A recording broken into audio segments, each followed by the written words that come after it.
భూమి కావాలి, భూమి లేకుండా ఆకాశంలో రాజధాని కట్టలేము.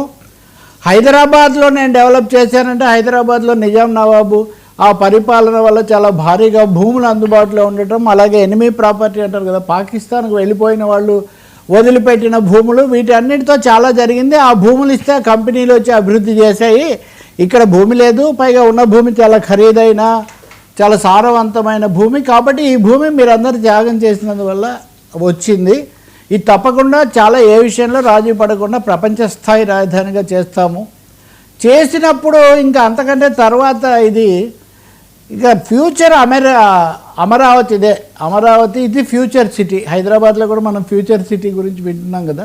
ఒకప్పుడు హైదరాబాద్లో అబిడ్స్ అనేది సెంట్రల్ పాయింట్. ఎన్టీ రామారావు గారు కూడా అక్కడే ఉండేవాళ్ళు. అందుకనే తన రామకృష్ణ ఇవి N80 థియేటర్ 70mm అన్నీ అక్కడే కట్టారు. ఇప్పుడు ఎవరు అబిడ్స్ ఇప్పుడేమీ పాత నగరం అయిపోయింది. ఇప్పుడు అంతా హైటెక్ సిటీ ఇటువైపు వచ్చింది, సైబరాబాద్ ఇటువైపు వచ్చింది. కాబట్టి రాబోయే రోజుల్లో విజయవాడ గుంటూరు వెనక్కి వెళ్ళిపోవాల్సిందే. అమరావతే భవిష్యత్తు నగరం అవుతుందని ఒక పెద్ద మాట. నిజానికి అవి రెండు ఎప్పటి నుంచో 100 ఏళ్ళ నుంచి ఉన్నాయి. నేను ఎక్కువ వ్యాఖ్యానాలు చేయను, ఎందుకంటే ఎవరిని సమయం గడుస్తుంది కాబట్టి. ఇది అయిన తర్వాత రైతుల్లో అసంతృప్తి తనకు అటువైపున ఒకవైపున ఆయన పెమ్మసాని చంద్రశేఖర్, ఇంకోవైపున శ్రావణ్ కుమార్ పాపం ఎప్పటి నుంచో ఆయన స్థానిక శాసనసభ్యుడు.